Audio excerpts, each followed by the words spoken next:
नमस्कार मित्रों, आज के हम इस वीडियो में राजस्थान जीके के महत्वपूर्ण प्रश्नों के साथ और इस में हम चर्चा करेंगे बीएसटीसी 2019 में आए हुए प्रश्न पत्र के प्रश्नों की।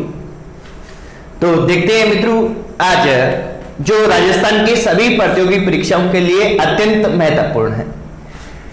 एक 2019 बीएसटीसी में क्वेश्चन आया था कि राजस्थान का सबसे छोटा जिला कौन सा है।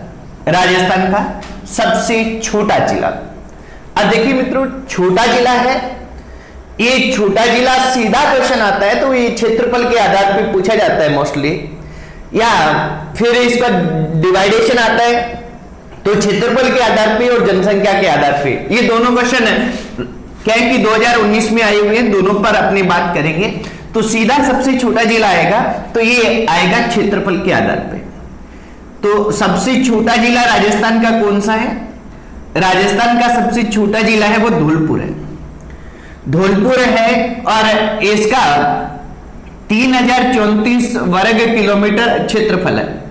राजस्थान का सबसे छोटा जिला कौन सा है? धौलपुर है और इसका क्षेत्रफल कितना है? 3034 वर्ग किलोमीटर है। मित्रों, सबसे छोटे जिले पर अब तक बहुत से क्वेश्चन राजस्थान जीके में पूछे जा चुके हैं। अब आपने उन पे एक एक करके बात करते हैं कि एक तो ये पूछा जाता है कि 1 नवंबर 1956, 1 नवंबर 1956 को क्या होता है? राजस्थान का एकीकरण है, ये पूर्ण होता है। तो दूसरे रूप में ये पूछ लिया जाता है कि जब राजस्थान का एकीकरण पूर्ण हुआ तब राजस्थान का सबसे छोटा जिला कौन सा था? तो 1 नवंबर 1956 को राजस्थान का सबसे छोटा जिला था वो था डूंगरपुर। मित्रों, डूंगरपुर है, ये सबसे छोटा जिला था और इसका क्षेत्रफल था 3770 वर्ग किलोमीटर। सबसे छोटा जिला और इसका क्षेत्रफल कितना है? 3770 वर्ग किलोमीटर इसका क्षेत्रफल है। 15 अप्रैल 1982 तक यही सबसे छोटा जिला रहता है। 15 अप्रैल 1982 को हमारा जिला बनता है धौलपुर और धौलपुर का क्षेत्रफल है कितना? धौलपुर का क्षेत्रफल है 3034 वर्ग किलोमीटर और ये हमारा 15 अप्रैल 1982 के बाद में सबसे छोटा जिला हो जाता है। इसके बाद में एक परिवर्तन और होता है मित्रों, उसको थोड़ा ध्यान से समझेंगे क्योंकि कई बार कई गाइड में थोड़ा गलत दिया होता है। इसके बाद में आप देखेंगे कि 10 अप्रैल 1991, 10 अप्रैल 1991 को राजस्थान में 3 जिलों का निर्माण होता है। 3 जिले कौन कौन से हैं?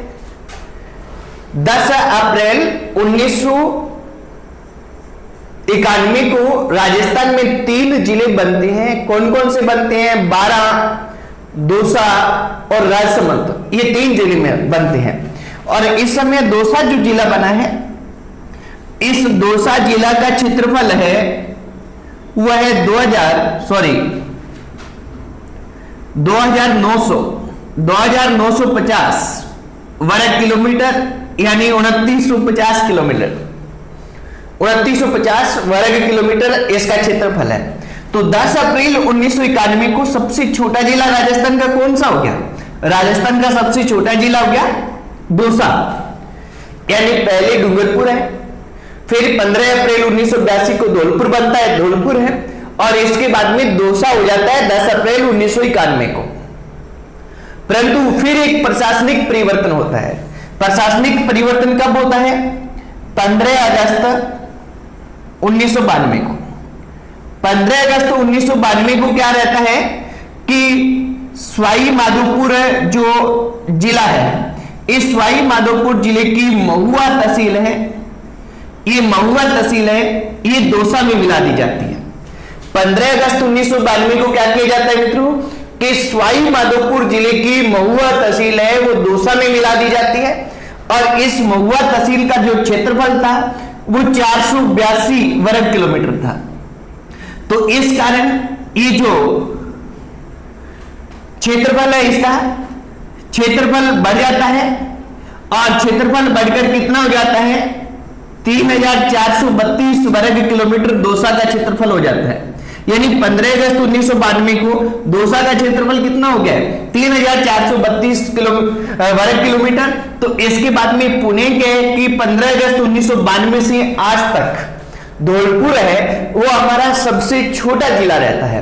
तो क्षेत्रफल के आधार पर मित्रों सबसे छोटा जिला है वो धौलपुर है, 3034 वर्ग किलोमीटर उसका क्या है क्षेत्रफल है। और सबसे बड़ा जिला है वो है जैसलमेर, और जैसलमेर का जो क्षेत्रफल है वो है 38,401 वर्ग किलोमीटर, 38,401 वर्ग किलोमीटर है वो जैसलमेर का क्षेत्रफल है।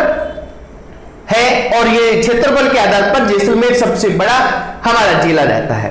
तो ये आपने इससे संबंधित क्वेश्चन, इनका आप स्क्रीनशॉट ले सकते हैं, लेना चाहें तो। नेक्स्ट क्वेश्चन की ओर बढ़ते हैं अपने। इसके बाद में मित्रों क्या रहता है कि अगला जो हमारा क्वेश्चन रहता है वो ये रहता है कि है जो हमारे दिया हुआ वो ये है कि राजस्थान में सबसे कम आबादी वाला जिला कौन सा है। सबसे कम आबादी मतलब कम, सबसे कम जनसंख्या, सबसे कम जनसंख्या है वो राजस्थान में किसकी है, जैसलमेर जिले की है। सबसे कम जनसंख्या किसकी है मित्रों, जैसलमेर जिले की है।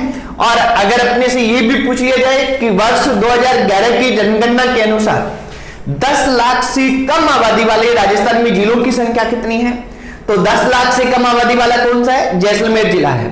तो जैसलमेर सबसे कम आबादी वाला जिला है।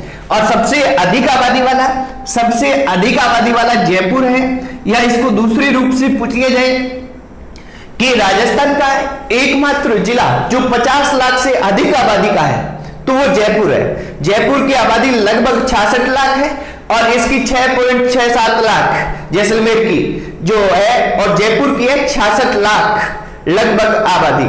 तो सबसे कम आबादी वाला कौन सा है मित्रों, सबसे कम आबादी वाला जैसलमेर, और सबसे अधिक आबादी वाला जिला है वो है जयपुर। इसके अलावा क्या है कि यहां आपने देखेंगे तो घनत्व पर सबसे अधिक क्वेश्चन पूछे जाते हैं। घनत्व, जनसंख्या घनत्व वर्ष 2011 के अनुसार राजस्थान का जनसंख्या घनत्व कितना है, 200 व्यक्ति प्रति वर्ग किलोमीटर है, 200 व्यक्ति प्रति वर्ग किलोमीटर है। अब इसमें पूछा जाता है कि सबसे अधिक घनत्व किसका है, सबसे अधिक घनत्व किस जिले का है और सबसे कम किसका है। सबसे अधिक और सबसे कम पूछा जाता है मित्रों। तो अपने क्या है कि जो सबसे अधिक जो जनघनत्व है वो किसका है, जयपुर का, और सबसे कम किसका है, जैसलमेर का। सबसे कम जनघनत्व जैसलमेर का और सबसे अधिक जनघनत्व है वो जयपुर का है। जयपुर का 595 है, जैसलमेर का 17 है। साथ में एक फैक्ट और ध्यान रखना है मित्रों यहाँ कि जैसलमेर जिला है इसका 17 व्यक्ति प्रति वर्ग किलोमीटर जो जनघनत्व है वो भारत में सबसे कम जनघनत्व वाला राज्य है अरुणाचल प्रदेश, और अरुणाचल प्रदेश में भी 17 व्यक्ति प्रति वर्ग किलोमीटर में रहते हैं। तो अरुणाचल प्रदेश की समानता रखता है, सबसे कम जनसंख्या वाला भारत का जो प्रदेश रहता है उसका और राजस्थान का सबसे कम जनघनत्व वाला जिला उनका समान जनघनत्व है, कितना है, 17 व्यक्ति प्रति वर्ग किलोमीटर। यहां मित्रों और क्वेश्चन बन सकता है जनघनत्व पर कि राजस्थान में 100 से कम जनघनत्व वाले जिले कितने हैं। तो राजस्थान में 100 से कम जनघनत्व वाले जिले हैं वो 3 हैं, जैसलमेर, बाड़मेर और बीकानेर। 100 से कम जनघनत्व वाले जिलों की संख्या कितनी है, 3 है। कौन से, जैसलमेर, बाड़मेर और बीकानेर।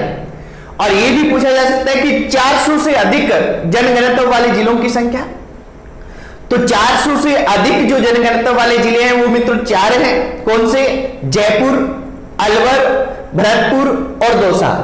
जयपुर, अलवर, भरतपुर, दौसा है जो 400 से अधिक क्या चीज है, 400 से अधिक जनघनत्व वाले हैं। और 500 से अधिक जनघनत्व वाले राजस्थान के 2 जिले हैं, जयपुर और भरतपुर। 500 से अधिक जनघनत्व वाले जिले कितने हैं, 2 हैं। तो ये भी फैक्ट अपने को ध्यान रखना है, आप इन्हें नोट डाउन कर ले, आने वाली प्रतियोगी परीक्षाओं से यहां से क्वेश्चन आएंगे ही आएंगे। तो ये हमारा जनसंख्या से संबंधित क्वेश्चन। नेक्स्ट अगला क्वेश्चन देखते हैं मित्रों अपने। अगला जो क्वेश्चन है 2019 की बीएसटीसी में पूछा गया था, वो ये पूछा गया था कि राजस्थान नहर का पुनः नामकरण, राजस्थान नहर का पुनः नामकरण कब हुआ, वर्ष पूछा गया था। अपने को ये ध्यान रखना है मित्रों कि राजस्थान नहर है, इस राजस्थान नहर है, इसका जो उद्घाटन किया जाता है, सॉरी उद्घाटन नहीं कहेंगे हम, शिलान्यास कहेंगे, इसका शिलान्यास किया जाता है, वो शिलान्यास किया जाता है मार्च 1958, मार्च 1958 में किया जाता है। और तत्कालीन हमारे केंद्रीय मंत्री थे गोविंद बल्लभ पंत, ये गोविंद बल्लभ पंत है, ये इसका क्या करते हैं, उद्घाटन करते हैं, शिलान्यास करते हैं, किसका, इंदिरा गांधी नहर का। और इंदिरा गांधी नहर का उद्घाटन किया जाता है, ये उद्घाटन होता है 1961 में, अक्टूबर 1961 है। और इसमें हमारे तत्कालीन उपराष्ट्रपति थे सर्वपल्ली राधाकृष्णन, सर्वपल्ली राधाकृष्णन ने इनका उद्घाटन किया है इस नहर का। और इस नहर का नामकरण क्या था, राजस्थान नहर था। और राजस्थान नहर है, इस राजस्थान नहर का अपने यहां क्वेश्चन आया था कि राजस्थान नहर का पुनः नामकरण इंदिरा गांधी नहर किस वर्ष किया गया, इस तरह से लंबा क्वेश्चन था। तो इस राजस्थान नहर का जो नामकरण है वो IGNP यानी इंदिरा गांधी नहर परियोजना, इंदिरा गांधी नहर कब किया गया, तो ये राजस्थान नहर का नामकरण किया गया ये मित्रों 2 नवंबर 1984 को किया गया है। वहां वर्ष दिया हुआ था तो अपने को यहां उत्तर क्या रहेगा 1984, क्योंकि हम सभी को पता रहता है कि 31 अक्टूबर 1984 को इंदिरा गांधी की हत्या कर दी जाती है। और इंदिरा गांधी की हत्या किए जाने के बाद उनके 2 दिन बाद में ही इस नहर का, राजस्थान नहर का नाम बदलकर इंदिरा गांधी नहर परियोजना कर दिया गया था मित्रों 2 नवंबर 1984 को। तो ये राजस्थान नहर जो इंदिरा गांधी नहर कब बनी, इसके अलावा अपने को ध्यान रखना है कि इसकी कुल लंबाई है वो 649 किलोमीटर है। कितनी है, 649 किलोमीटर। इन 649 किलोमीटर में से फीडर नहर है वो 204 है किलोमीटर, और बाकी मुख्य नहर है, ये मुख्य नहर है वो 545 किलोमीटर है, सॉरी 445 किलोमीटर है। अब देखिए यहां अपने को ध्यान रखना है फीडर नहर किसको कहते हैं। फीडर नहर जिसके पानी का उपयोग कोई भी नहीं कर सकता वो नहर फीडर नहर कहलाती है। और इस दौरान 204 जब ये राजस्थान के निकट पहुंचती है तब तक ये फीडर नहर है, और मसीदा वाली हेड तक यानी इससे पहले इसका उपयोग नहीं किया जा सकता, ये केवल राजस्थान के लिए बनी है। इसका जो उद्गम स्थल है वो 2 नदियों का संगम है, सतलज और व्यास नदियों का संगम हरि के बैराज, सतलज और व्यास नदियों का संगम है हरि के बैराज, पंजाब में फिरोजपुर जिले से ये निकलती है और लास्ट में ये गडरा रोड बाड़मेर तक जाती है मित्रों। और इसे राजस्थान की गंगा कहा जाता है, पश्चिमी राजस्थान की गंगा या सीधा ही राजस्थान की गंगा इंदिरा गांधी नहर को कहते हैं। इसे राजस्थान की जीवन रेखा भी कहा जाता है मित्रों। तो ये हमारी इंदिरा गांधी नहर से संबंधित क्वेश्चन, इसका स्क्रीनशॉट आप ले सकते हैं। नेक्स्ट अगला क्वेश्चन हम देखते हैं।